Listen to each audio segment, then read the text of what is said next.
Muy buenas tardes. Le invito a que vaya abriendo su Biblia en Hebreos 4:12, por favor. Hebreos 4:12.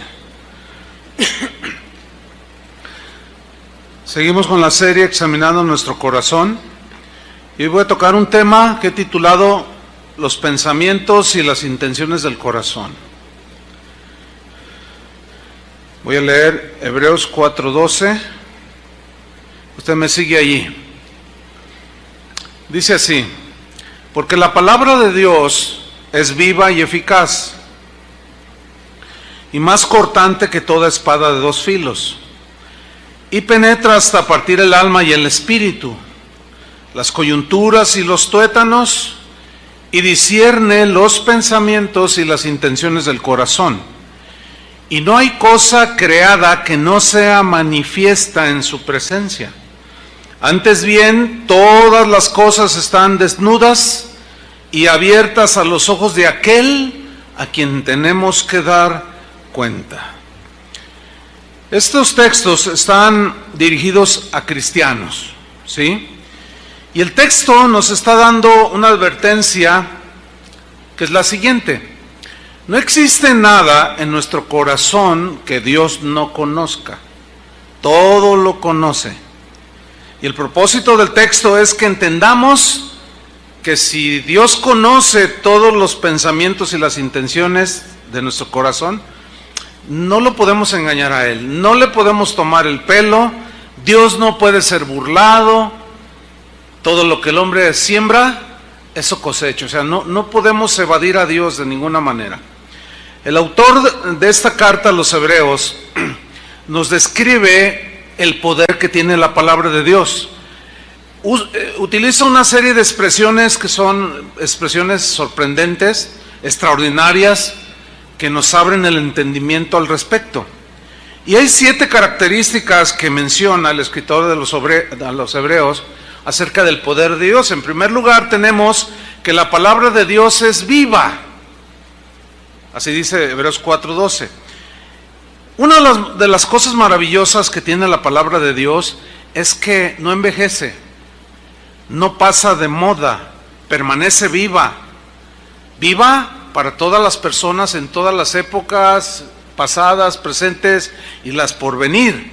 En todos los tiempos la palabra de Dios permanece viva. La palabra de Dios no son como las obras que escriben los literarios, los que escriben obras escritas, cuyas obras pueden quedar en el olvido, otras la historia ahí las empolva y cuando en cuando son sacadas. No, la palabra de Dios es algo con lo que todos nosotros, tarde o temprano, nos vamos a enfrentar. La palabra de Dios está cargada de advertencias dadas por nuestro Señor a sus hijos, que tenemos que ponerles atención.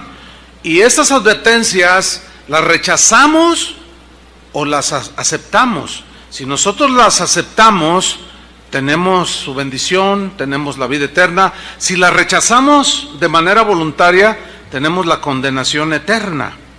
En segundo lugar, tenemos que la palabra de Dios es eficaz. ¿Qué significa? Que es la única que es capaz de transformar el corazón de un ser humano. La psicología tiene lo suyo, pero llega al nivel del alma, no puede llegar al espíritu, que eso es lo que la Biblia misma nos dice, que el espíritu tiene ese poder de penetrar hasta allá. Entonces, si queremos nosotros cambios genuinos, tenemos que obedecer la palabra de Dios, porque ella es eficaz, produce la vida de Dios, produce el carácter de Dios.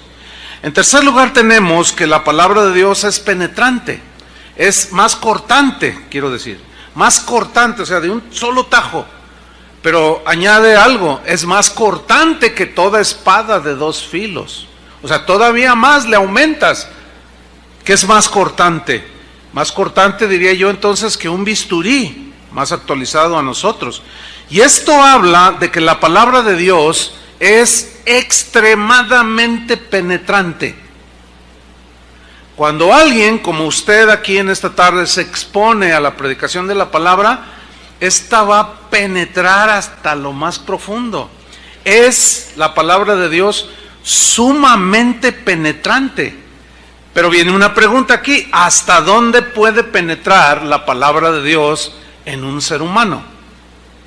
Nos dice el texto mismo, y penetra hasta, esa palabra hasta habla de profundidad.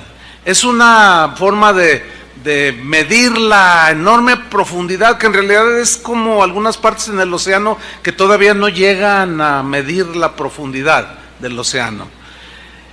Profunda, sumamente penetrante. ¿Hasta dónde? Hasta lo más profundo, hasta partir el alma y el espíritu, hasta hacer esa división del alma y el espíritu. La Biblia utiliza la palabra griega psique, refiriéndose al alma, y generalmente se refiere a la vida. Todos los seres vivos tienen psique o vida física, pero el ser humano tiene el neuma, o sea, el espíritu, que es un distintivo exclusivo de los seres humanos. Y esto nos permite, la conjunción de alma y espíritu, es la que nos permite pensar y razonar, mirar más allá de lo terrenal y poder mirar a Dios, pensar en nuestra eternidad, reflexionar. Y los animales no tienen esta capacidad, solo los seres humanos. Razonamos, ellos no pueden razonar. Por ejemplo, los animales no piensan en su eternidad, ¿sí? Nunca se ha visto a una manada de leones adorando a Dios. Nunca se ha visto a ningún animalito postrado adorando a Dios. No, porque ellos no razonan en ese sentido. Pero nosotros sí. Y es para nosotros la palabra de Dios. Y en quinto lugar tenemos todavía una descripción de hasta dónde puede penetrar. Dice que hasta las coyunturas, que son las uniones de nuestros miembros en el cuerpo, son las articulaciones. Pero luego sigue, ahí no se detiene, dice, llega hasta los tuétanos, que es lo que está dentro de los huesos, la médula, que está ahí. O sea, está describiéndonos el poder que tiene la palabra de Dios para penetrar el corazón de las personas. Ahora bien, eso tiene el poder la palabra, porque eso es lo que dice, que es eficaz, tiene poder y está viva. El problema radica no en Dios, que nos quiere bendecir, que nos quiere salvar, que nos quiere perdonar, que nos quiere transformar. El problema está en la actitud que tiene el corazón de la persona que escucha la palabra de Dios. Puede rechazarla o puede abrazarla, puede creerla o puede menospreciarla, y la decisión que cada quien tome es la que va a determinar su eternidad. Ahí está la oferta de Dios, Él da su palabra. Ahora, a nosotros los cristianos se nos está diciendo y enseñando de ese poder de la palabra de Dios, porque dice enseguida el texto que penetra hasta las coyunturas y los tuétanos y discierne, dice, esa sería la sexta característica, discierne los pensamientos y las intenciones del corazón. Ahora, aquí la palabra que resalta es discernir, discierne. La palabra de Dios discierne. Críticos es la palabra griega que se traduce por discernir. De ahí se deriva la palabra criticar. Pero esta palabra críticos, que se traduce discierne los pensamientos, describe todo aquello que se relaciona con el juzgar de Dios. Él es el único que tiene ese poder y esa capacidad, puesto que solo Él es el único que puede conocer nuestros más íntimos pensamientos. Él es el único que puede conocer las inclinaciones, las intenciones y los pensamientos del corazón. Por tanto, solo Él puede juzgar de esa manera. Nadie de nosotros tiene esa capacidad. Pero ¿cómo es que nosotros nos vamos a dar cuenta cómo está nuestro corazón? Por medio de la predicación de la palabra. Porque critica a Dios los pensamientos torcidos, juzga a Dios los pensamientos torcidos. Y es por la palabra que nosotros nos damos cuenta cómo es que estamos, ¿sí? Esta es la razón por la cual es una manera, o sea, es muy increíble que cristianos, un cristiano también se le denomina creyente, que un creyente sea incrédulo. ¿Cómo? ¿Sí? La misma Biblia ahí en Hebreos dice, no sea que dice, no sea hallado en vosotros corazón malo de incredulidad. Como un creyente incrédulo, sí, porque el corazón se va endureciendo y empiezas a caer en la incredulidad y empiezas a dudar de Dios. Y luego viene la palabra de Dios que te confronta y o te resistes y dices, no es para tanto, que al cabo que... O con corazón humilde la abrazas, te arrepientes, pides perdón al Señor. Entonces, la séptima característica es que Dios, como el único capaz de juzgar la intimidad de nuestro corazón, Él juzga precisamente dos cosas. Número uno, los pensamientos. Ahora, entumesis es la palabra griega que se traduce por pensamientos.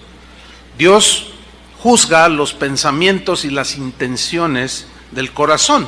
Pero aquí vamos con la primera, entumesis, pensamientos. Entumesis habla del razonamiento que se hace en lo profundo, del pensamiento profundo, pero habla de los malos pensamientos que empiezan a arraigarse en lo profundo del ser humano. Habla de las imaginaciones malévolas. Esta es la descripción del diccionario. Son imaginaciones malévolas. Una imaginación es algo que tú estás pensando, alguien te hizo algo, estás molesto, estás enojado, te estás amargando, y de repente por ahí te viene un pensamiento del corazón. Y si me lo encontré ahorita se atravesara y voy manejando, le echo el carro encima y digo que fue un accidente. O sea, empiezas a maquinar malévolamente. Eso es a lo que se refiere esta explicación. Habla de los sentidos de toda clase, ¿sí? Pero enfatiza los sentimientos de toda clase, pero sentimientos que son negativos, como el rencor, la amargura, el resentimiento, etcétera, etcétera, pero que se vuelven intensos. Llega un momento que son tan apasionados, tan airados, habla de una rabia intensa que te hace perder el control.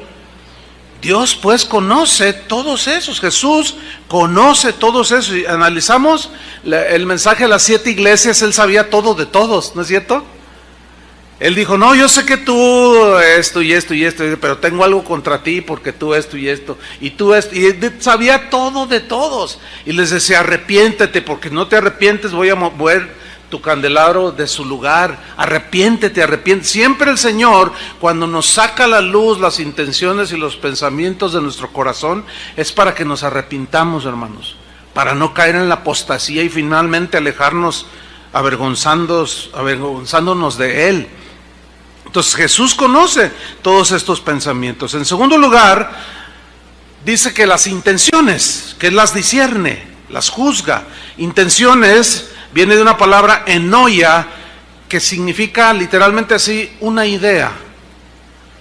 Pero esa idea, según el diccionario, habla del propósito por el cual tú estás ideando las cosas, o para qué estás ideándolas. Habla de un plan que tú vas armando poco a poco, ya sea tomar dinero ahí de la empresa que no te pertenece, ya sea engañar a tu esposa o a tu esposo, lo que sea. Es algo que se va moviendo allí poco a poco, que vas abrazando. Habla de esa maquinación, que el corazón llega un momento que si tú no lo desechas, ese pensamiento se va arraigando, se va haciendo sólido, fuerte. Esa maquinación finalmente resuelve hacerlo.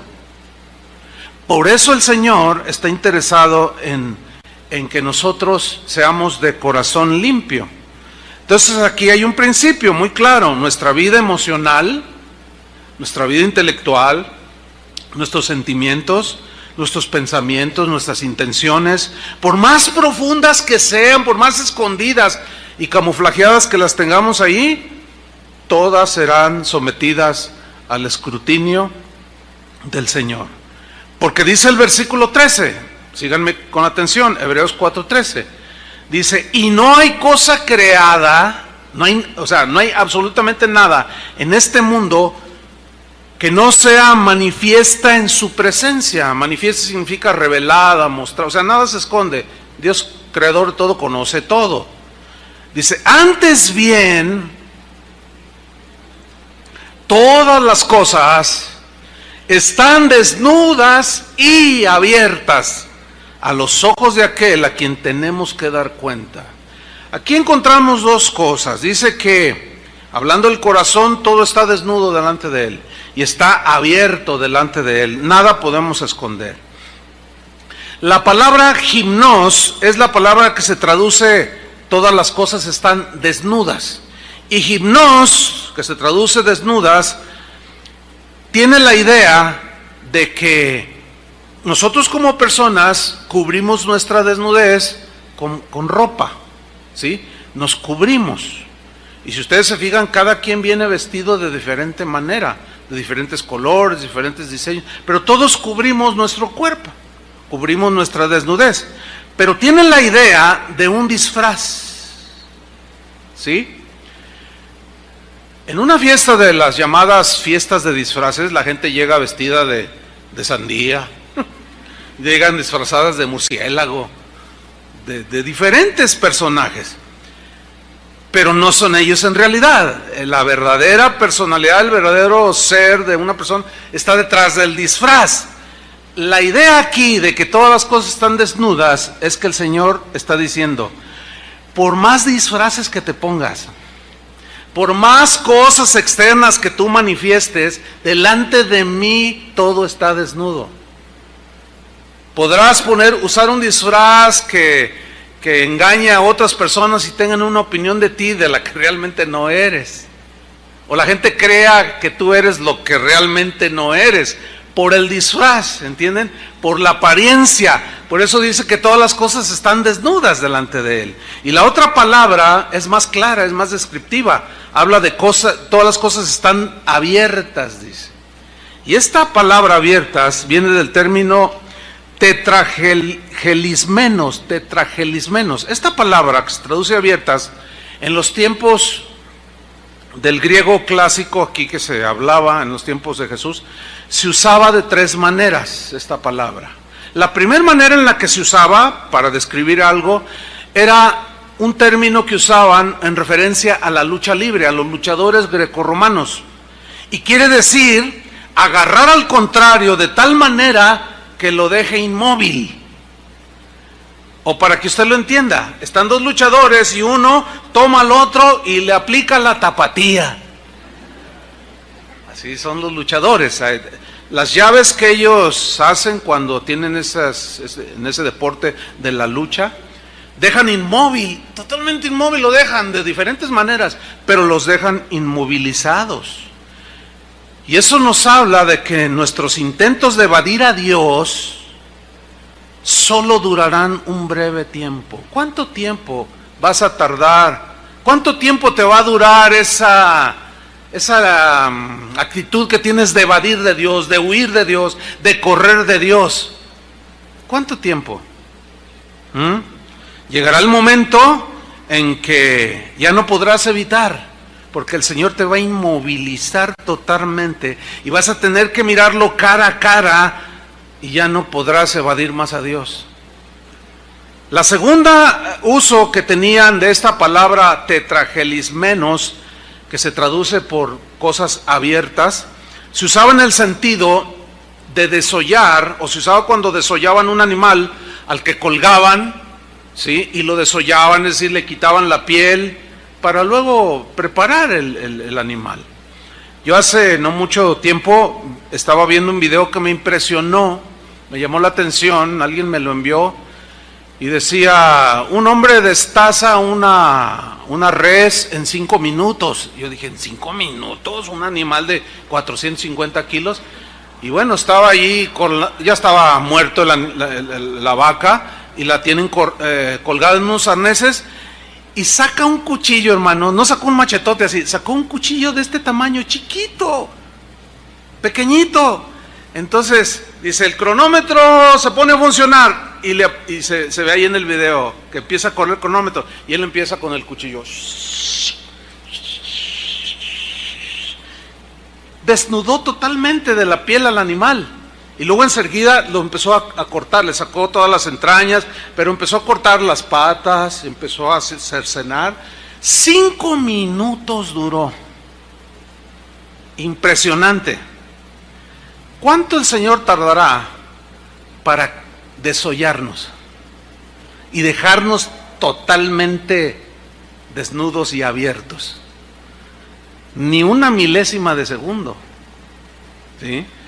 Y la tercera manera en que usaban esa palabra, que se traduce por abiertas, cosas abiertas ante sus ojos, era cuando llevaban a un criminal ya juzgado, lo llevaban al patíbulo, a la pena le aplicaban la pena de muerte, venía la ejecución, o los llevaban a juicio a los criminales, y el criminal, por lo general, el que está condenado a la muerte y el que está siendo acusado, siempre va caminando con la cabeza agachada, siempre. Entonces, siempre que en un juicio dicen, el señor juez, y entra el señor juez, piden que todos levanten la cabeza, y por lo general todos levantan la cabeza, pero el criminal está así. Y se usaba en aquellos tiempos un cuchillo puntiagudo, semejante con el que desollaban, y se lo colocaban en la barbilla al que iba a ser ejecutado, y al punzarle así tenía que levantar el rostro para poder ver al juez, para poder ver a sus verdugos, y para que toda la gente mirara toda la deshonra que ese hombre iba a llevar por su crimen.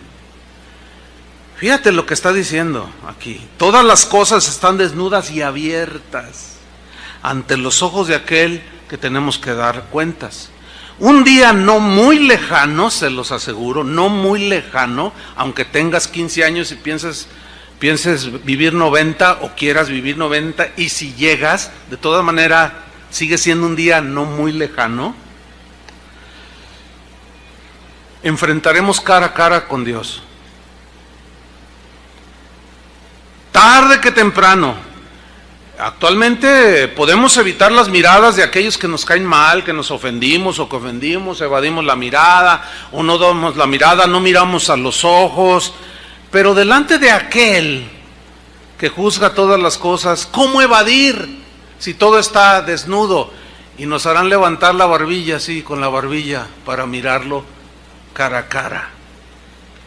Precisamente, hermanos, a esto de juzgar los pensamientos y las intenciones del corazón, fue que Jesús habló largo y tendido en lo que se conoce como el Sermón del Monte, el Sermón de la Montaña, el sermón que abarca los capítulos 5, 6 y 7 de Mateo. Este sermón, si van abriéndolo ahí en Mateo, porque ahí vamos a ver algunas escrituras, en este sermón que es famosísimo. ¿Quién no ha escuchado las bienaventuranzas? Bienaventurados los pobres en espíritu, bienaventurados. Sin embargo, este sermón, hay muchos cristianos que lo evaden. Hay muchos cristianos que le dan vueltas. Hay pastores que en su vida han predicado un solo sermón sobre las enseñanzas del Sermón del Monte, sobre estas palabras tan memorables que salieron de la boca del Señor Jesús. Algunos otros se han atrevido a decir que es imposible que Jesús haya dicho semejantes palabras, las que están registradas en el Evangelio de Mateo, capítulos 5, 6 y 7. Es imposible, dicen ellos, y argumentan de que el apóstol Mateo las inventó cuando escribió. Y dicen una serie de argumentos. Otros dicen que Jesús en realidad no estaba hablando de manera literal. Entonces dicen, no debemos de tomar esos mensajes de Jesús de manera literal. Ciertamente hay cosas que son metafóricas, pero yo dudo que en este caso Jesús haya estado bromeando o haya estado hablando en forma no literal lo que enseñó a sus discípulos en el Sermón del Monte. Pero ¿por qué ponemos tantas objeciones a la enseñanza de Jesús? ¿Saben por qué? Porque nosotros los hombres hacemos nuestras teologías sistemáticas, nuestros conceptos teológicos, y los armamos, y de allí no nos movemos.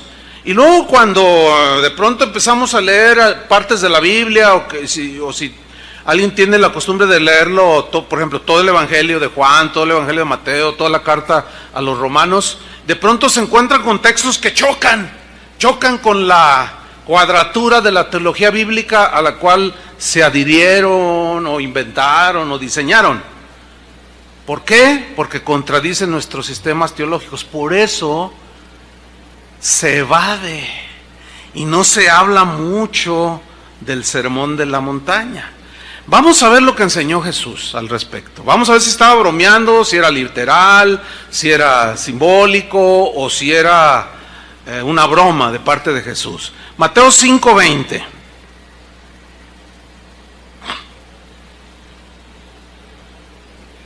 Dice Mateo 5:20, porque os digo, ahora acuérdense, estaba hablando a sus discípulos. ¿A quiénes les estaba hablando?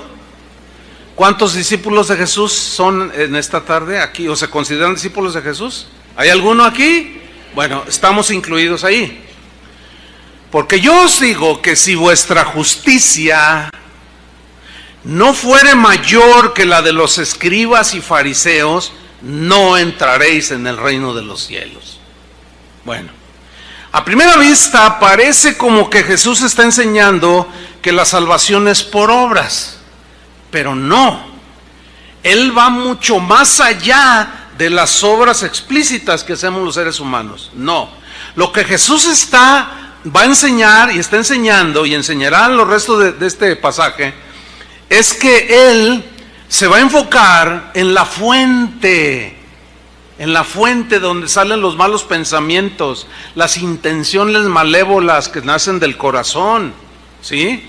Y Él está preocupado para que sus discípulos realmente tengan un limpio corazón, porque en el capítulo 5, versículo 8 del mismo pasaje, dice, bienaventurados, ¿quiénes? Los limpios de corazón, porque ellos verán a Dios.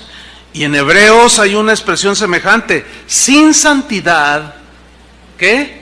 Nadie verá al Señor. Entonces en el versículo 21, Mateo 5:21, comienza su enseñanza. Y Él se va mucho más allá que lo que ellos habían sido enseñados. Dice, ¿oísteis que fue dicho a los antiguos, no matarás? Y que cualquiera que matare será culpable de juicio, será llevado a juicio y si es declarado culpable, pena de muerte. Pues todos...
sentían, ¿sí? Sabemos que Éxodo 20:13 dice no matarás. Pero luego dice en el versículo 22, pero, ese pero marca la diferencia. Pero yo os digo, o sea, en el Antiguo Testamento así fue, Dios juzgaba la acción externa, pero ahora nos vamos a ir, mi Padre y yo y el Espíritu, a lo más profundo, a la fuente. Pero yo os digo que cualquiera que se enoje contra su hermano será culpable de juicio. ¿Qué es eso? Cualquiera es cualquiera. Te incluye a ti, a mí, a los apóstoles, a los que estaban ahí, a todos, cualquiera que dice ser discípulo de él. Que se enoje contra su hermano será culpable de juicio. Esta es una prohibición total hacia el enojo. Va directamente hacia la fuente, a las intenciones del corazón. ¿Sí? Jesús se refiere aquí a la ira, al enojo que permanece después de la ofensa. Es el enojo de la persona que por alguna razón está herida y abraza con rabia ese enojo y lo mantiene vivo. No un día, sino dos, no 2 días, sino 2 meses, no 2 meses, sino un año, 5 años, 6 años, 10 años. Y eso crece y crece y lo cultiva y lo alimenta. ¿Saben cómo alimentas el resentimiento? Cada vez que tú se lo cuentas a alguien, lo estás alimentando. Es como una planta, lo estás regando y crece y crece y crece y crece. A ese enojo al que Jesús está diciendo, será culpable de juicio. ¿Ah? Y Santiago, que fue hermano de nuestro Señor Jesús, él dijo que en el enojo del hombre Dios no obra la justicia de Dios. Es imposible. Pablo en la epístola a los Colosenses, no lo busquen, él dice, hermanos, dejen toda ira, enojo, y esa palabra ira es la que aparece en Mateo 5, que estamos estudiando. Es la misma palabra griega que se traduce por enojo, ira. Dejen todo esto, ira, ¿no? ¿Por qué? ¿Por qué le dice a los cristianos dejen todas estas cosas? Porque aunque somos cristianos, seguimos propensos a cultivar malas cosas en el corazón.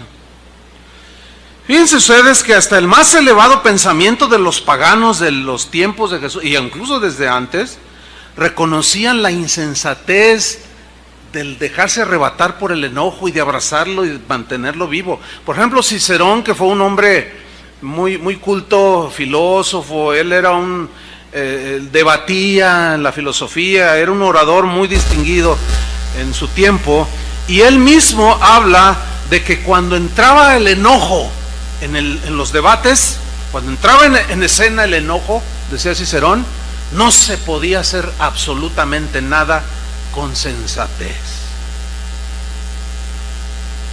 Y es cierto. Cuando tú te enojas con alguien y nos enojamos con alguien y empezamos a discutir, se empieza a levantar la voz, y ya no entra la razón, la reflexión, no, pues que tú no, tú también, y tú, y ya no hay razonamientos sensatos, equilibrados, razonables, no.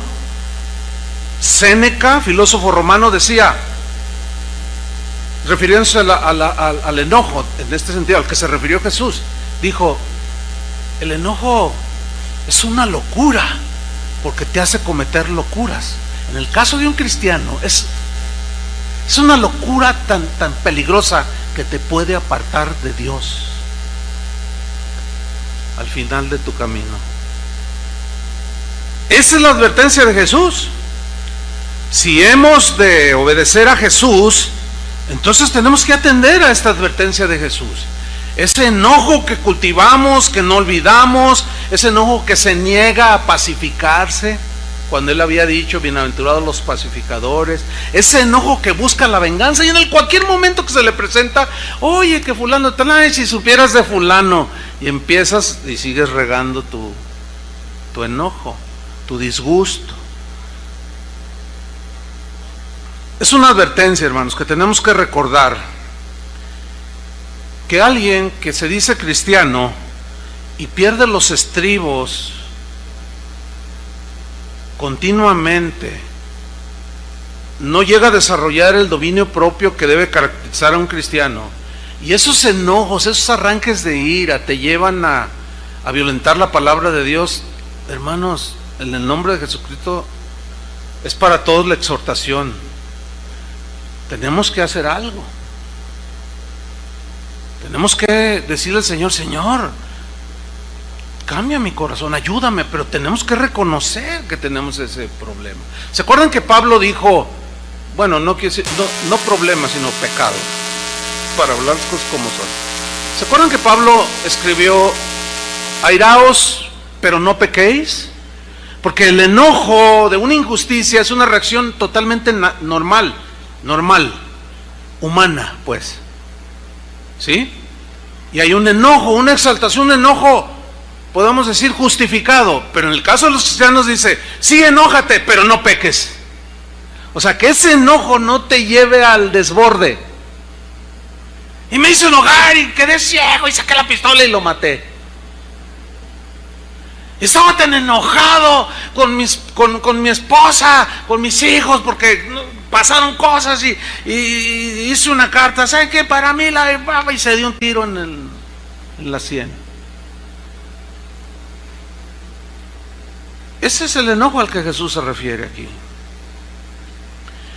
En el capítulo 5, seguimos en Mateo, en el versículo 22, en la segunda parte, Jesús sigue abundando acerca del punto. Es como que va aumentando el nivel de gravedad de las intenciones que vamos cultivando en el corazón. Porque luego dice en Mateo 5:22, en la segunda parte: y cualquiera que diga necio a su hermano será culpable ante el concilio. Necio. Y vamos a estudiar esto. Pero miren, los maestros judíos de aquel tiempo tenían un dicho para cuando enseñaban. Ellos decían: 3 hombres descienden al infierno para no volver. Número 1, el adúltero. Número 2, el que avergüenza a su prójimo en público. Así enseñaban. O sea, la enseñanza de Jesús, ya verán cómo va encaminada esto, porque tenía sentido lo que los rabinos, algunas cosas que ellos decían tenían mucha de verdad. Dice: y el tercero, el que le pone a su prójimo un apodo, un mote insultante. O sea, para insultar su persona. Y Jesús condena al que le llama a su hermano necio. Pero para nosotros necio como que no tiene mucho sentido en el contexto nuestro. Por eso hay que ubicarnos en el contexto del tiempo de Jesús. La palabra que se traduce por necio ahí es la palabra raca.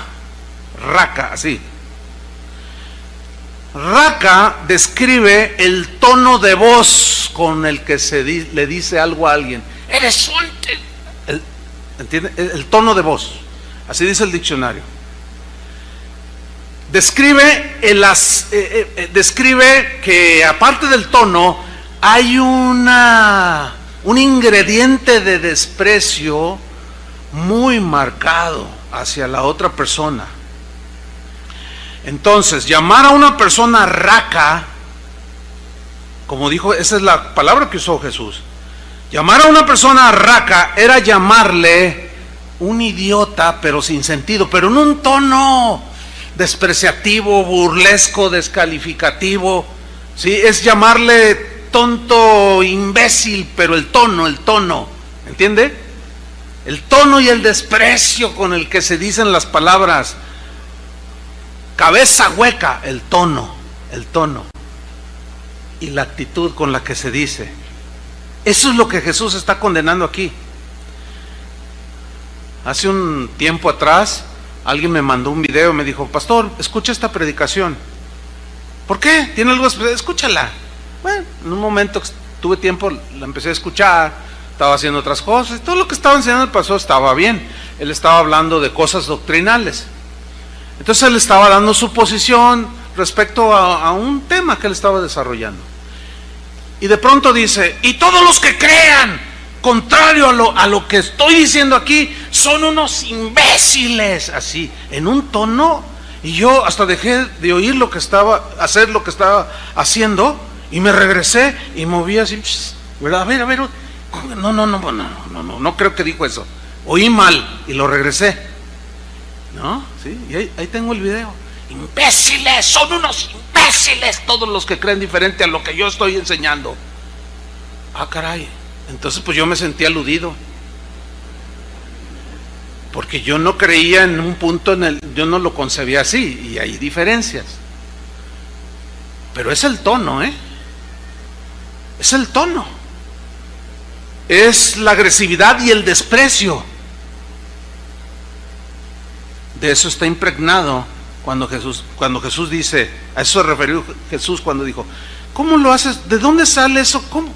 ¿Por qué te salió así, con ese desprecio y con ese tono necio, raca? ¿Sí? Raca, pues, es el término que usaba alguien que desprecia a otro, pero con una superioridad, porque denota como una superioridad orgullosa, arrogante, soberbia. Y en aquellos tiempos, para contrarrestar esta actitud, pues como ahora, ¿verdad? Hay historias, ejemplos y había una historia que se manejaba para ilustrar precisamente ese punto. Y dice esta historia que en una ocasión un rabino, joven, pero ya era un rabino, venía de la casa de su maestro, de recibir sus clases, ¿verdad? De la Torá. Este rabino joven se sentía muy orgulloso de ser tan inteligente. Decía, oh, es que yo soy muy inteligente. Gracias, Señor, por dotarme de semejante inteligencia, decía. Él se sentía muy erudito, sí lo era, pero era medio arrogante y pues se sentía muy orgulloso de decir que él sí conocía a Dios. Los demás no lo conocen. Pues un día, dice la historia, iba de camino y se encontró a un hombre en sentido opuesto, pero era un hombre, dice la historia, que físicamente no era muy favorecido. O sea, no estaba muy atractivo, pues, el hombre. Pero lo saludó al rabino. Lo saludó, rabí. Sabía que era un rabí por la vestimenta y lo saludó amigablemente. Pero ¿qué sucedió? El rabí no le contestó el saludo, sino que le respondió, raca. O sea, lo miró con desprecio y le habló fuerte, despreciativamente, y le dijo, raca, qué feo eres, le dijo. ¿Así son todos los de tu pueblo? Igual que tú de feos y despreciables. Y aquel hombre simple y sencillo le contestó, pues no lo sé, pregúntale a tu hacedor y a mi hacedor por qué me hizo así de feo. Y así reprendió aquel pecado de desprecio. Esto lo usaban otros rabinos para contrarrestar esa actitud del corazón de algunos que por sentirse como se sienten, desprecian a todo mundo. Entonces el pecado de desprecio, según Jesús, merece un juicio todavía más severo. Es todavía más severo que el que dice del enojo. Es como si Jesús dijera, el pecado del enojo es malo, pero el pecado del desprecio y de cómo hablas, es peor. Y en ustedes, mis discípulos, no debe de ser así. No hay pecado que no sea contrario. O sea, no hay peor pecado que ofenda al Espíritu de Cristo que el despreciar a aquellos que han sido hechos a la imagen de nuestro Señor Jesucristo. Hay un desprecio que surge del orgullo de la raza. Pues que yo soy anglosajón, yo soy alemán, yo soy suizo, sueco, rubio, alto, ojos azules, y pues más para bajito acá, pues salimos medios achocolatados. Entonces de ahí surge el racismo, ¿verdad? El menosprecio del blanco hacia el negro, del negro hacia el blanco, y luego el blanco hacia el amarillo, el amarillo hacia... una despreciadera. De ahí es donde nace el racismo. ¿Saben que hay iglesias racistas? Cristianas, hermano, iglesias cristianas racistas. El racismo quiso entrar, el desprecio en el corazón aún de los líderes de la iglesia quiso entrar en los tiempos de Santiago que dijo, cuando ustedes vean que entra alguien con un vestido muy, muy lujoso, un hombre pues rico, con anillo y todo, y tú le dices, pasa, siéntate aquí junto a mí, ¿verdad? Y luego entra uno sencillo, ¿verdad? Con unos tenis marca Tato. Bueno, esa es una marca de aquí de Guadalajara. Con unos o guaraches de ahí de San Juan de Dios, así en su vestimenta, pues humilde, sencilla, y le dice, siéntate tú por allá.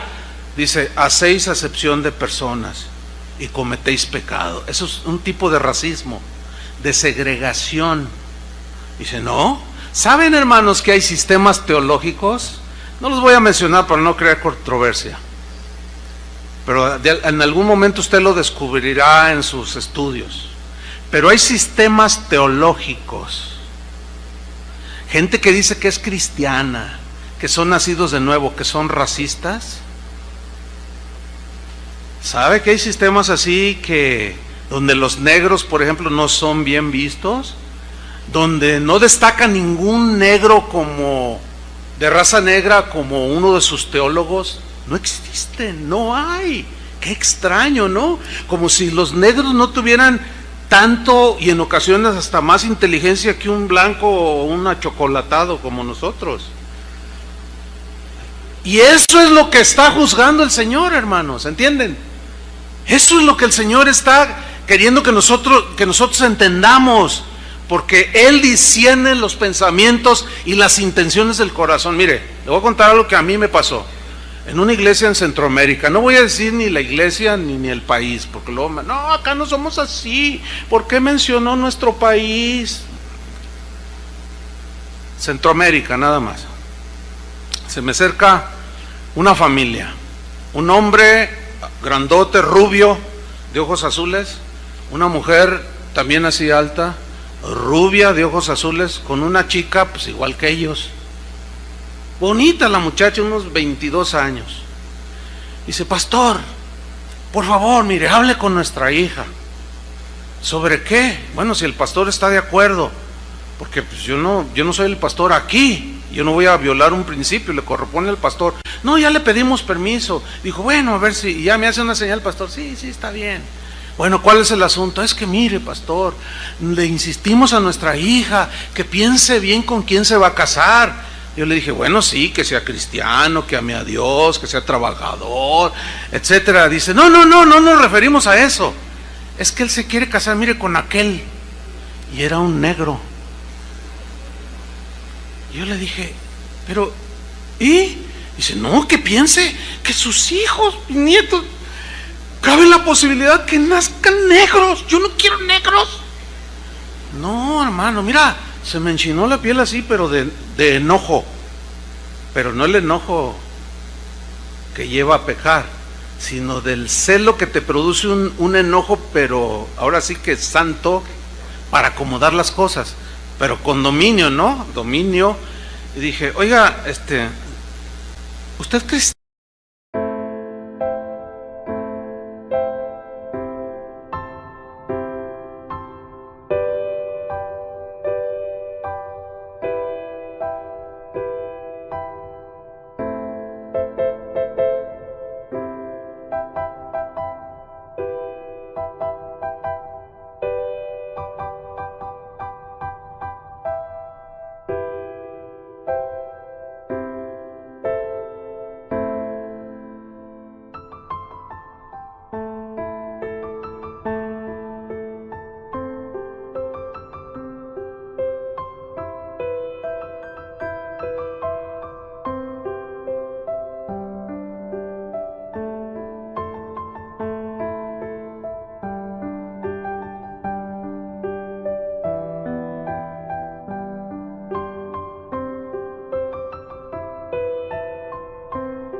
cristiano? Soy diácono de aquí, me dijo. Le dije, no puedo creerlo, no puedo creer. Usted me está diciendo que no quiere un yerno negro. Ahora, si tú mirabas al negro, estaba bonito. De verdad, mi esposa lo conoce. Mira, tenía el pelo bien bonito, bien rizado. Imagínatelo, negro con ojos verdes. Estaba guapísimo el tipo. De verdad. Y yo le dije, oiga, pero, claro, yo no hice mención de eso, ¿no? Pero le dije, pero es que yo no, mire la Biblia, no. Y que se enoje, se da una media vuelta y se va. Entonces, el negrito vino conmigo y me dijo, yo sé lo que te dijeron. Estaba bien triste. Y dice, mira, Chuy, yo amo al Señor, yo tengo temor de Dios, pero ellos me desprecian. Finalmente no se casó con él. Él se casó, por cierto, con una mexicana. Bueno, pues quizás somos menos racistas, no lo sé.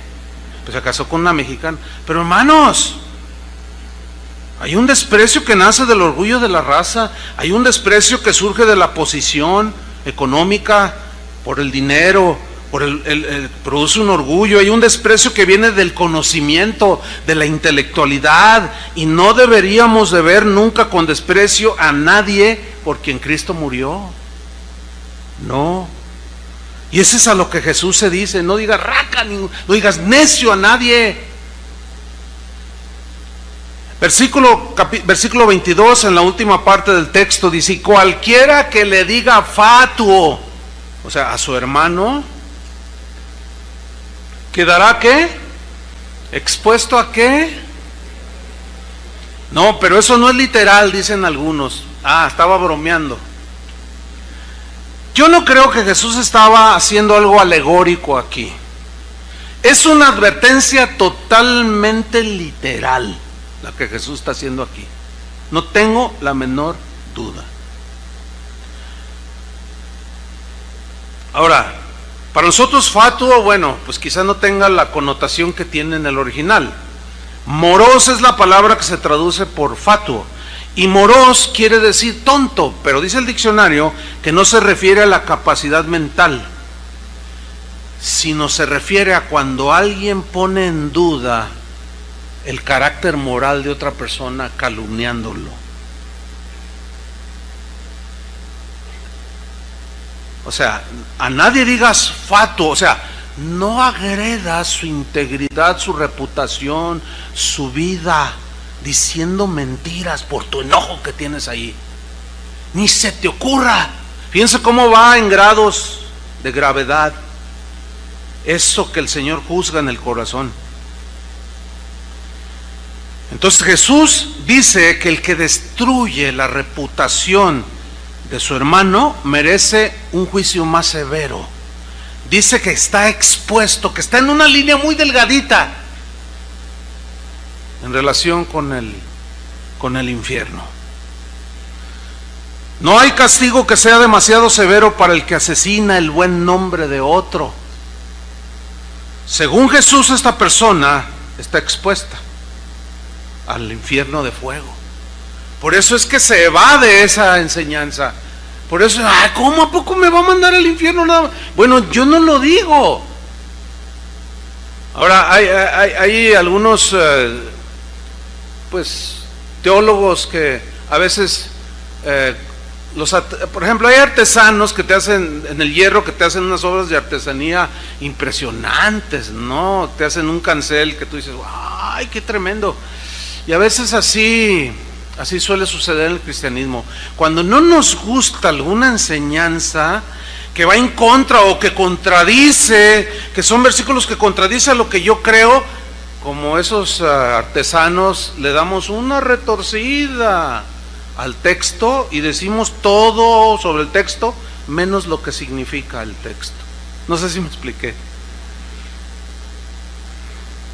Una paráfrasis de lo que Jesús está diciendo. Ustedes escucharon en el tiempo pasado que se condenaba por homicidio, ¿verdad?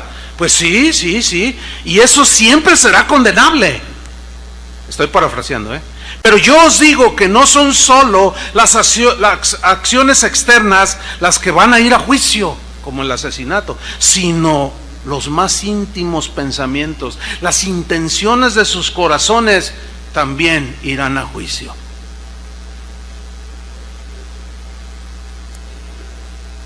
Entonces, si la ira que permanece es mala, el hablar agresivo, despectivo es peor, pues el que destruye y agrede en su integridad a una persona, pues es el peor de todos. Y esto, hermanos, es una realidad que está haciendo de tropiezo a miles y miles de pequeños corderos que están haciendo, y otros ya no tan pequeños, pero que están tropezando. ¿Por qué? Porque entran buscan algo en internet, se encuentra una página de esas que abundan ahora, defensores de la sana doctrina, etcétera, etcétera, etcétera, y empieza a ver ahí un escrito donde dice que fulano y sultano es hijo del diablo, y aquel es un hereje, y aquel es un no sé qué, y luego empieza a leer los comentarios. Ay, ¿cuántos comentarios? Sí, 424,850. Ay, ¿cuántos comentarios? Miren, es que si usted tiene un blog, escriba un tema sobre la santificación y 3 le ponen me gusta. Escriba atacando la reputación de alguien o algo que le dijeron de alguien. Usted ponga allí, derrame toda su amargura en su blog y diga cosas agresivas contra otras, y va a ver cuántos seguidores agarra. Y luego empiezan a leer los comentarios, ¿verdad? Y me gusta, me gusta, me gusta, me gusta. Yo les hago una pregunta, cristianos. ¿De veras les gusta eso? ¿En serio les gusta que alguien suelte su amargura ahí en su blog de Facebook? ¿Les gusta eso? Bueno, si les gusta, yo les exhorto a que cambien de actitud, porque están en un grave peligro. Muy grave, no grave, muy grave. Yo he leído comentarios que, como decimos aquí en México, hasta se rayan la mamá. Así literal. Con una eres un tal por cual, hijo del diablo, así. Y luego no falta el comentario equilibrado. ¡Hey, calma, hermano! Somos hermanos. ¡Tú cállate, tibio!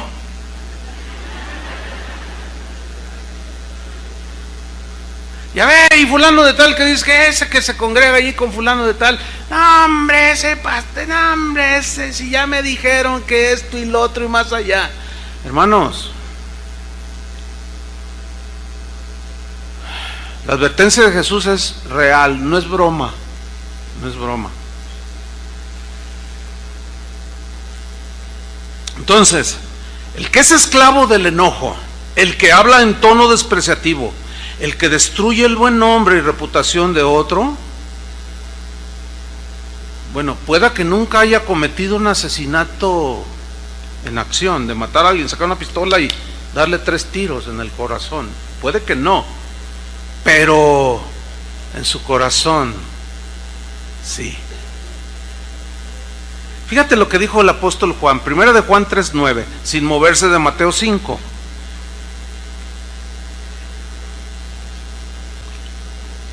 Primera de Juan, capítulo 3, en el versículo 11. 1 Juan 3:11. Miren cómo entendió Juan el mensaje de Jesús. Y aquí antes de leer, mientras lo encuentran, déjame hacerle una reflexión. El apóstol Juan fue un discípulo de Jesús. Él escuchó el sermón del monte. Ahorita vamos a leer cómo fue que entendió el mensaje del sermón del monte. ¿Cómo lo entendió Juan? Si entendió la advertencia de manera literal, o Jesús estaba bromeando, o qué sé yo, ahorita lo vamos a leer, pero quiero hacerles una reflexión más.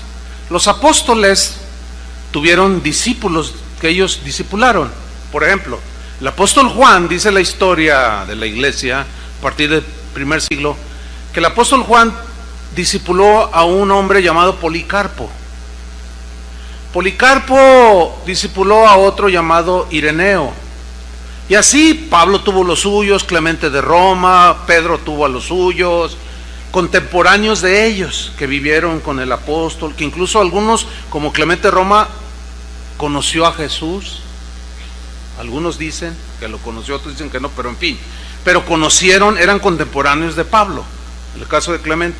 Bueno, esos los apóstoles, incluyendo Pablo, tuvieron gente que ellos discipularon. Estos a su vez discipularon a otros que llegaron a ser líderes de las iglesias cristianas, del primero, segundo, tercero y hasta el cuarto siglo. Y esa es la época de la iglesia donde se conoce como los padres de la iglesia, que fueron los más cercanos al tiempo de Jesús.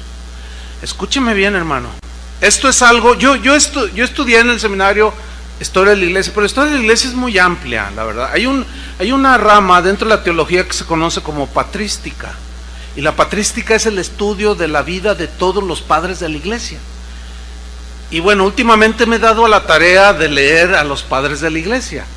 Ireneo y su obra contra las herejías, Ignacio de Antioquía, las 7 cartas creo que fue a los cristianos en Éfeso, si no mal lo recuerdo. En fin, estoy leyendo y he descubierto, hermanos, y estoy descubriendo, me quedo pasmado, aunque había leído, pero ahora ya con otra óptica. ¿Sí? Estoy descubriendo que así como entendió Juan el mensaje de Jesús, así lo entendieron ellos. Y en sus escritos, que ellos que no son inspirados obviamente, pero a fin de cuentas son datos que quedaron allí, cartas que ellos enviaron, lo entendieron igual. El sermón del monte. Vamos a verlo cómo lo entendió Juan. 1 Juan 3:11. Porque este es el mensaje que habéis oído desde el principio, que nos amemos unos a otros. Y no como Caín, que era del maligno y mató a su hermano. ¿Y por qué causa lo mató? Porque sus obras eran malas y las de su hermano justas. Fíjate en el versículo 14. Nosotros, o sea los cristianos, sabemos que hemos pasado de muerte a vida, en que amamos a los hermanos. Así es como sabemos, ¿sí? El que no ama a su hermano, a ver, puede haber cristianos, porque le está hablando cristianos, puede haber cristianos que no aman a su hermano, sí, si no la exhortación no tiene sentido. El que no ama a su hermano permanece en muerte. Versículo 15. Todo aquel que aborrece a su hermano es, ¿qué dice? Homicida. Y sabéis que ningún homicida tiene vida permanente en él. ¿Se dan cuenta que lo entendió exactamente como Jesús lo dijo? Exactamente. Así lo entendió Ireneo, Clemente de Roma, y hubo otro Clemente, y en fin, así lo creyeron. Después del siglo IV, el cristianismo empezó a sufrir una transformación por los líderes que empezaron hasta nuestros días. Y hoy encontramos interpretaciones de esto tan sofisticadas, que yo he llegado a una conclusión. Yo creo lo que dijo Jesús, creo lo que dijo Juan, y hasta lo que fueron los discípulos de los apóstoles. Es la prueba más contundente y confiable de que lo que dijo Jesús fue tal y como lo dijo. Ahora, sigamos en el Sermón del Monte, Mateo 5:27, porque ahí viene igual, lo mismo, acerca de matar. ¿Ah? No solo es el acto, sino acá en el corazón, ya eres homicida. Dice el 27, ¿oíste que fue dicho no cometerás adulterio? Sí, claro, no puedes con otra mujer, o sea, el acto mismo de adulterio físico. Y Jesús dice, no, espérenme, 28, pero yo os digo que cualquiera que mira a una mujer para codiciarla, o sea, hay una diferencia en mirar a una mujer. Yo te estoy viendo muchas mujeres y hombres juntamente, pero aquí el mirar a una mujer, esa mirada para codiciarla, es un pensamiento que viene, te atrapa la hermosura, como dicen en Proverbios, no te dejes atrapar por su hermosura y por la salamería de sus palabras. No, o sea, viene la tentación y está viendo allí a la mujer hermosa o al hombre apuesto y empieza a maquinar, ¿entiende? Ay, empieza a ver a su esposa y dice, no, mi esposa ya, pues ya parece Coca-Cola pero en bolsita, ya no tiene esas curvas. No, ay no, pues si yo todavía estoy joven, y va a la iglesia, va a la iglesia. Empieza, y entonces no lucha con ese pensamiento del corazón, o sea, lo deja entrar. Y el adulterio no se da de la noche a la mañana, hermanos. ¿Qué significa? Que así como el enojo y decirle raca a alguien no sale luego, sino es producto de abrazar ese pensamiento, esa actitud, y después se da el adulterio. Yo os digo, dice, que cualquiera que mira a una mujer para codiciarla, ya adulteró con ella. ¿En dónde? ¿Ven? Su corazón. O sea que el Señor va más allá. No solo juzga a los adúlteros de hecho, sino aquellos que en el corazón se dejan controlar y dominar y se recrean en eso. Eso es a lo que Jesús habla. Por eso dice que Él juzgará los pensamientos y las intenciones del corazón. ¿Sí? Ya adulteró con ella, ¿en dónde? En su corazón. A fin de cuentas es como el homicida. No mató a alguien, pero en su corazón lo hizo. Y los compara exactamente igual. Y luego viene algo que es obvio que aquí no es literal, sino es metafórico, es como una hipérbole, una expresión que exagera algo para resaltar la verdad, una verdad. Y dice, por tanto, si tu ojo derecho te es ocasión de caer, sácalo y échalo de ti. Si fuera literal, no, pues quizá habrá hombres que entren no solo sin todos tuertos, ¿verdad?, con su parche de pirata, sino también con sus oídos y sus manos, y de puro tronquito así. Es obvio que aquí es algo hiperbólico. Échalo de ti, pues mejor te es que se pierda uno de tus miembros, sino que todo tu cuerpo sea echado al infierno. Pero el infierno no es metafórico, es real. Y si tu mano derecha te es ocasión de caer, córtala y échala de ti, pues mejor te es que se pierda uno de tus miembros, sino que todo tu cuerpo sea echado al infierno. ¿Se acuerdan cuando Jesús les dijo a sus discípulos, no tengan temor de los que matan el cuerpo, porque el alma no pueden matar, teman a aquel que tiene poder para echarlos en el infierno? ¿A quién es ese que hay que temer? A Dios. Y lo mismo sucede con Mateo 5:31. Fíjate cómo pone a la par. También fue dicho, cualquiera que repudie a su mujer puede darle carta de divorcio, pero yo os digo que el que repudia a su mujer, a no ser por causa de fornicación o por inmoralidad sexual, por infidelidad, hace que ella adultere, y el que se casa con la repudiada comete adulterio. O ella, si ella es la que comete adulterio, se quiere divorciar por causa injustificada y se casa, comete adulterio. Eso dice allí, ¿sí o no? ¿Están conmigo?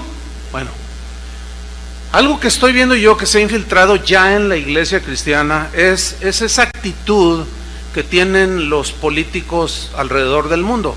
Los senadores, los diputados, los presidentes, los gobernadores. ¿Qué actitud tienen? Miren, hace años el aborto era penalizado, porque a todas luces el aborto es un asesinato. Pero así como los artesanos del hierro que tuercen todo y dejan una obra de arte, empezaron a torcer las leyes de una manera tan increíble que ahora ya despenalizaron lo que antes era penalizado. Y ya despenalizaron en algunos países las drogas. México, ya el presidente ya dijo que hay que despenalizar la marihuana. Hay países en Europa donde ya están despenalizando la pederastia, que es las relaciones sexuales entre una persona mayor y un niño. ¿Por qué la están despenalizando? Porque el argumento que ellos esgrimen es el mismo que los homosexuales, es mi preferencia sexual. Ahora, si ustedes han legislado a favor de los homosexuales, que se puede casar, tener relaciones sexuales un hombre con un hombre, ese es a ellos les gusta así, a mí me gustan los niños y exijo mis derechos. Y Suecia es un país que ya, no sé si alguien me dijo, no he comprobado, cuando yo fui a Suecia el año antepasado, ya estaba en la Cámara de Senadores por aprobarse, o si la rechazaban. Alguien me comentó que ya la habían aprobado, pero no lo he comprobado. O sea, que ya hay países, ahorita por lo menos 2 en Europa, que ya despenalizaron la pederastia. Al rato va a suceder lo mismo aquí, porque aquí ya despenalizaron o permiten inclusive el matrimonio entre personas del mismo sexo. Bueno, cada quien. El problema, ¿saben qué es? Que esa misma actitud ya se ha metido a la iglesia. Pecados que son penalizados por Dios, rechazados por Dios, ahora nosotros los despenalizamos.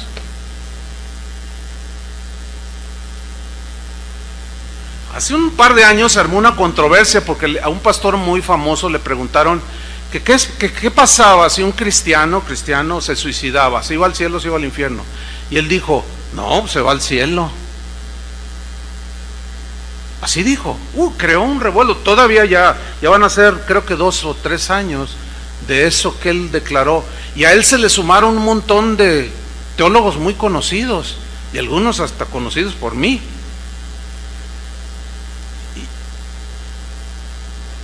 Lo que hicimos nosotros fue pausar y para meditar el tema, porque es un tema real. Ahí está el tema. Pero a medida que escudriñamos textos como estos, no podemos despenalizar lo que el Señor ha penalizado. ¿Me explico? No podemos. Entonces, si un cristiano se da un tiro y se suicida y se va al cielo, entonces, si la pregunta sería esta, oiga, entonces un cristiano que tiene 20 años de cristiano, ha caminado bien con el Señor, todo bien, etcétera, y de pronto se enreda en una relación de infidelidad, y es un adúltero, y mantiene ahí el disfraz, es hasta diácono, ¿verdad? O hasta predicador, o hasta pastor, o un miembro de la iglesia, y anda allí de adúltero, la esposa ni cuenta se ha dado, y se muere estando con la mujer adúltera. ¿A dónde se va? Bueno, según la respuesta primera, obliga a que la segunda respuesta sea la misma, ¿no? No, pues al cielo. Y así sucesivamente. Mire, el hermano Pablo Hunter, que fue nuestro pastor toda la vida, él nos enseñó, siempre nos decía, me decía a mí, por ejemplo, hermano Chuy, decía, mira, la revelación y el conocimiento de Dios es progresivo. A ver, explíqueme, hermano, mira, cuando tú te convertiste, recién te convertiste, tú tenías un entendimiento, por obvias razones, de conversión, limitado conocimiento, limitado entendimiento. Era como mirar una pared a 5 centímetros así, pues no tienes mucho panorama. Pero va pasando el tiempo, si te aplicas en el estudio de la palabra, si caminas con Dios, si obedeces su palabra, tu panorama se va ampliando, vas teniendo más conocimiento y ya no estás así ahora sí que tan tapado, ¿no? Entonces, todo eso te va dando entendimiento paulatino. Entonces, retiras la mano y dices, pues la mano tiene 5 y tiene un anillo, pero tiene un brazo. Y te retiras más, y ahorita yo puedo decir que no solo veo el púlpito, mi cronómetro, el micrófono, sino los veo a ustedes. Y fíjense que hasta alcanzo a ver los que se duermen. O sea, ya tengo un panorama más amplio. Entonces, en las etapas que uno va desarrollando, vas enseñando conforme, es obvio, ¿no? Vas enseñando conforme el entendimiento que tienes en ese momento. Yo les confieso que todavía hay textos de la Biblia que los leo y me causan problema. ¿Problema por qué? Porque como que no embonan, no engranan en lo que yo he alcanzado a entender. No sé si me estoy explicando. ¿Por qué le digo esto? porque yo reconozco haber enseñado cosas que me faltó quizás más profundidad, más entendimiento, pero ahora, después de 40 años de caminar con el Señor, perseverando cada día, confrontando las luchas, todo, pasando los momentos hermosos de ver gente crecer en el Señor, otros que se te echan encima, todo lo que tiene que ver con el ministerio. Es obvio que al agarrar la Biblia y leerla, pues como que ese texto que me hacía sentir incómodo, ahora engrana perfectamente y la enseñanza se equilibra. Por eso, recordando lo de Raca, de ese tono despreciativo, no debemos de despreciar a nadie. Un pastor amigo mío me comentó que un joven de su iglesia, de esos impetuosos, con ganas de conocer, en cuanto lo miraba, oiga pastor, tengo una pregunta, de esos que tienen mucha hambre, inquietos, todo, ¿no? Y dice, un día me dijo, oiga pastor, aquí está muy aplatanado todo. ¿Cómo es eso, mijo? Le digo, aplatanado. ¿Qué es esa palabra? Yo no la conozco. Pues todo aburridote. ¿Aburrido esto? ¿Cómo? ¿A qué te refieres? Sí, es que ¿sabe qué? Dice, mira, aquí hacen falta luces, guitarras eléctricas, y su pianito. Dice, y entonces le dice, es que usted ya está viejo. Escúchenme, usted ya está viejo. Dele chance a la sangre nueva.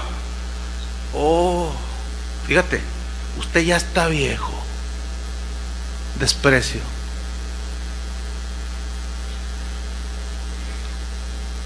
Y el pastor le contestó, mira, mijito, voy para 75 años. ¿Tú cuántos tienes? 18, en la plenitud. Dice, mira, hijo, yo ya llegué a los 75 y tú no sabes si llegarás. Pero con esa actitud vas a llegar muy lejos, pero lejos de Dios. Y eso se ve el día de hoy. A mí ya me lo han dicho, ruco, no raca, ruco. Que a fin de cuentas es lo mismo. No, es que chido el lugar ya se hizo viejo. Ya está todo aplatanado ahí, casa de oración. De verdad. Desprecian, ¿sí? Y dice la Biblia, no desprecies, hijo mío, las enseñanzas de tu padre, de tu madre. No desprecies, una y otra vez. Entonces, las enseñanzas van tomando más forma, eso es entendible. Cuando Jesús lavó los pies de los discípulos, Pedro le dijo, no me lavarás a mí. Le dijo, Pedro, si no te lavo no tienes parte conmigo. Entonces él le dice, lávame todo. Y Jesús le dijo, mira, lo que yo hago ahora tú no lo comprendes, pero un día lo entenderás. O sea, todavía no tenía ese entendimiento. Entonces, cuando yo leo ahora, he leído no sé cuántas veces el Sermón del Monte, he predicado muchas veces, pero no sé qué está pasando ahora, que cuando lo leo con una claridad que digo, ay Señor, ¿por qué? Porque ahora ya esos pasajes como que me eran piedras en el zapato, ya no los veo así, sino siento que engranaron perfectamente. Y digo, ay Señor, volvamos al texto.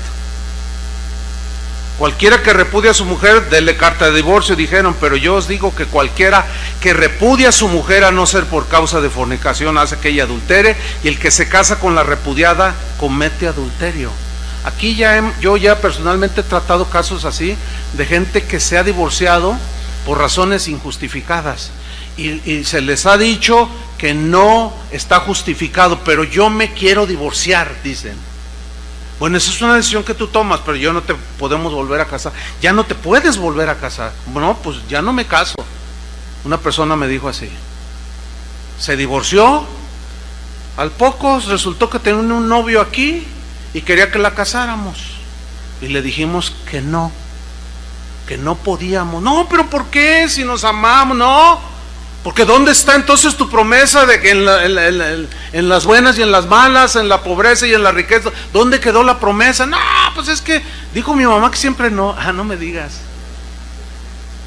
Y se molestaron, se enojaron, se ofendieron, y algunos de ustedes quizás saben de quiénes estoy hablando, porque quizás eran sus amigos, y dijeron, qué mala onda, Chuy. Sí, soy mala onda yo.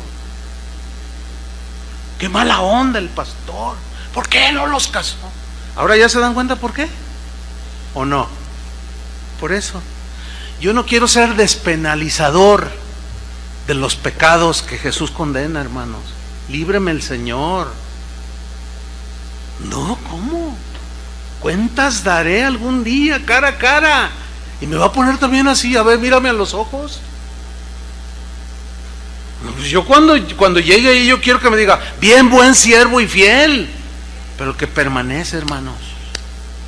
Hay que permanecer. Que persevera hasta el final, este será, ¿qué? Salvo. Y así el Señor dice, oísteis que fue dicho diente por diente, ojo por ojo, pero yo os digo, no resistáis al que es malo. Oísteis que fue dicho, amarás a tu prójimo y aborrecerás a tu enemigo, pero yo os digo, amad a vuestros enemigos, bendecid a los que os maldicen, haced bien a los que os aborrecen, orad por los que os ultrajan y os persiguen, para que seáis hijos de vuestro Padre que está en los cielos, que hace salir su sol sobre malos y buenos, y que hace llover sobre justos e injustos. Porque si amáis a los que os aman, ¿qué recompensa tenéis? Ninguna. ¿No hacen acaso lo mismo los publicanos? Y si saludáis a vuestros hermanos solamente, ¿qué hacéis de más? Nada. ¿No hacen también así los gentiles? Sed pues vosotros perfectos, así como vuestro Padre en los cielos es perfecto. Esa perfección se refiere a pureza de corazón, no a impecabilidad, que no pequemos ya, no fallemos, no se habla de corazón puro. Así como el corazón de Dios es puro, así ustedes sean puros de corazón. Concluimos, hermanos. Habrá muchas personas o cristianos que exteriormente nunca han matado a nadie, o no han cometido el acto de adulterio, pero en el corazón sí. Y eso ya, yo no tengo la menor duda de que en este punto, en este sentido, todos somos culpables. ¿Sí o no? Yo sí reconozco que, pues que sí ha habido cosas en el corazón que me han enojado, y que quizás estuvieron allí y se albergaron cosas. Bueno, aquí no tengo la menor duda de que todos somos culpables. Todos hemos caído en estos pecados. Y aquí es donde muchos dirán, como en los tiempos de Jesús, siendo así, cuando les hablaba del matrimonio, no conviene casarse. Siendo así, ¿quién podrá ser salvo?, le dijeron. Otros dijeron, dura es esta palabra, ¿quién la podrá soportar?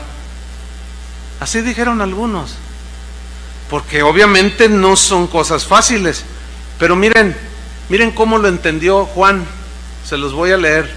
En esto conocemos que amamos a los hijos de Dios, cuando amamos a Dios y guardamos sus mandamientos. Pues este es el amor a Dios, que guardemos sus mandamientos, y sus mandamientos no son gravosos, dice. Wow. Aquí nos encontramos a dos tipos de creyentes. Los que dicen, no, qué duro, no, cuidado, estás en un riesgo, estás en un peligro tan tremendo de deslizarte y finalmente terminar alejándote de Dios y negar a Jesús. Y el que me negare delante de los hombres, dijo él, lo negaré delante de mi Padre.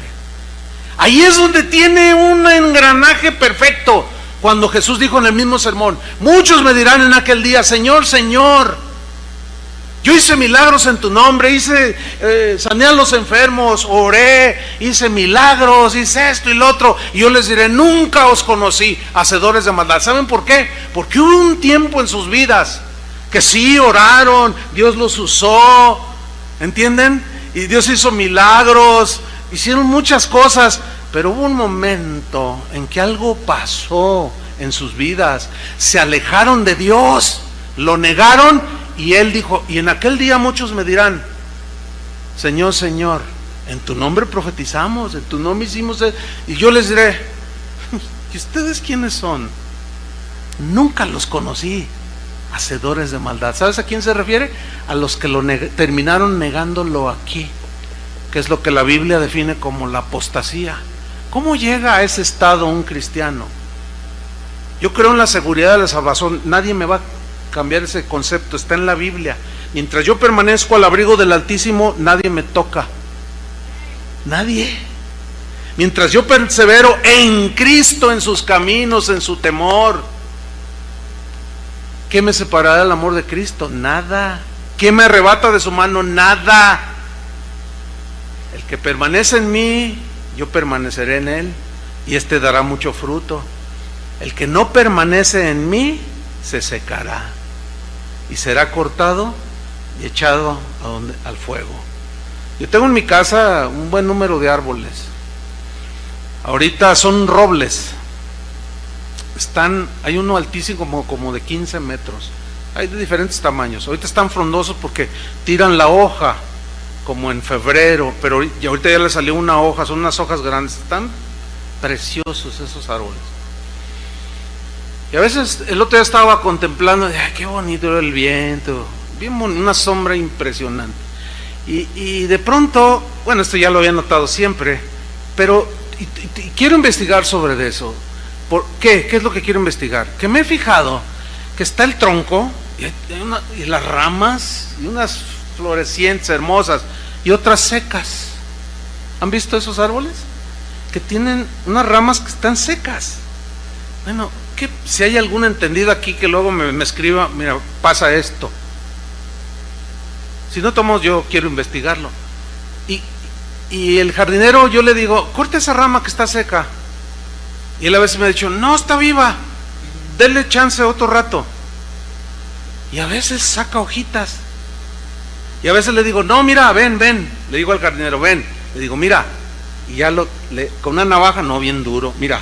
Y luego le hace, solita se cae. ¿Qué pasó si estaba en el tronco? Algo sucedió, algo pasó allí, que ya no recibió la vida del tronco. ¿Saben qué es lo que puede hacer que ya no recibamos la vida de la vid? Los pecados acumulados. Por eso la provisión está allí. Si confesamos nuestros pecados, Él es fiel y justo para perdonarnos y limpiarnos de toda maldad. Los padres de la iglesia sentenciaban esto en lo siguiente. Ellos decían, pecados no confesados, pecados no perdonados. Pecados no perdonados van a terminar alejándote de Dios. Es la apostasía. Y eso es a lo que se refiere Hebreos capítulo 10 versículo 26, que dice, porque si pecaremos voluntariamente después de haber recibido el conocimiento de la verdad, y ya no queda más sacrificio por los pecados, no, ya lo negaron. Dicen Judas, negaron al Señor que los rescató, se apartaron. Dice, no, ya no queda más sacrificio por los pecados, sino una horrenda expectación de juicio y de hervor de fuego que ha de devorar a los adversarios. Si el que viola la ley de Moisés por el testimonio de 2 o 3 testigos muere irremisiblemente, la sentencia era apedreamiento, ¿cuánto mayor castigo pensáis? ¿Cuánto pensáis que merecerá el que pisoteare al Hijo de Dios y tuviere por inmunda la sangre del pacto en el cual fue santificado, sea limpiado, e hiciere afrenta al Espíritu de gracia? Afrentar al Espíritu de gracia ya me engranó a mí. La blasfemia contra el Espíritu Santo que dijo Jesús, ¿se acuerdan? Afrenta al Espíritu Santo y negar a Jesús, negar su sacrificio. No, yo me voy, no me sirvió de nada. Es la apostasía, hermanos. ¿Cómo llega una persona ahí que fue un creyente acumulando pecados? acumulándolos. Y luego dice, pues conocemos al que dijo, mía es la venganza, yo pagaré, dice el Señor, y el Señor juzgará a su pueblo.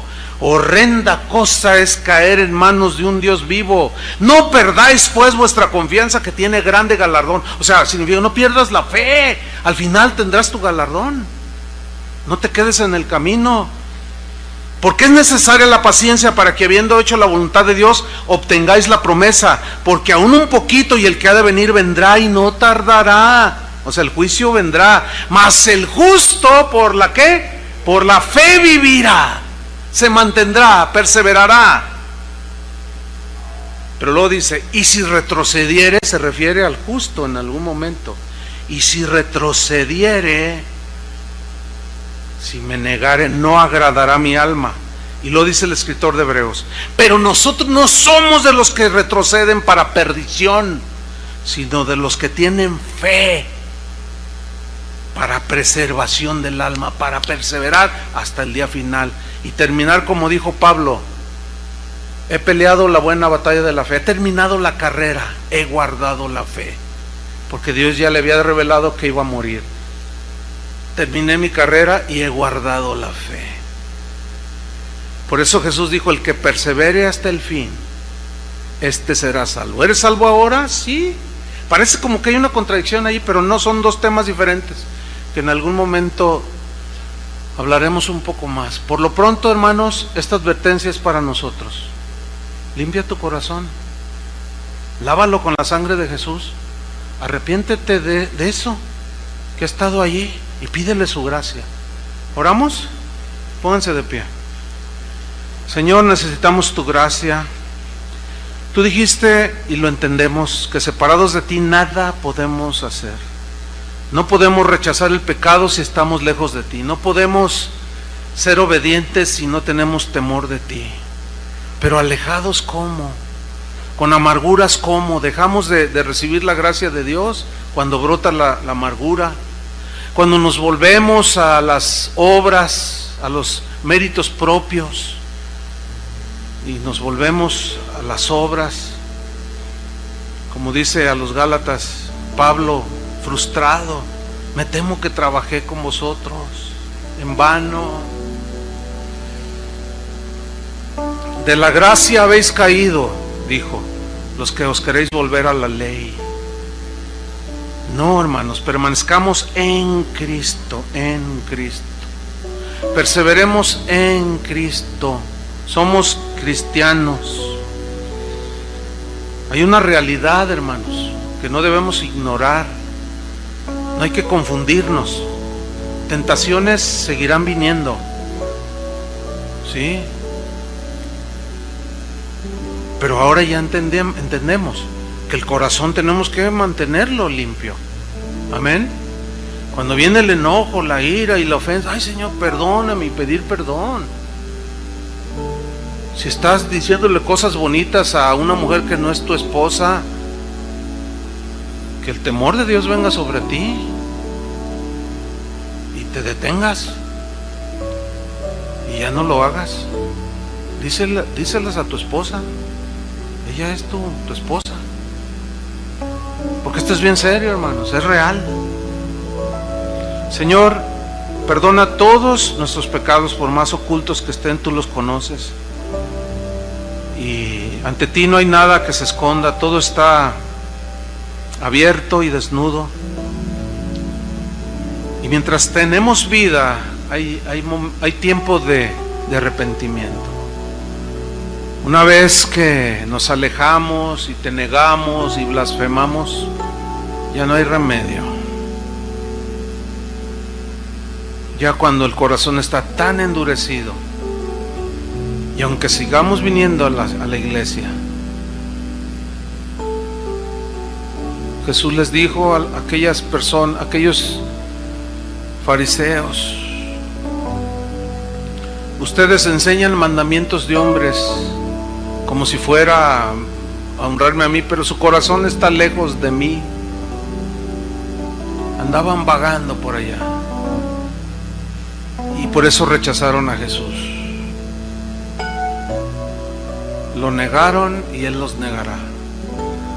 Señor, pon en nuestro corazón sabiduría para discernir los tiempos y la palabra, Señor. Te lo pedimos en el nombre de Jesús.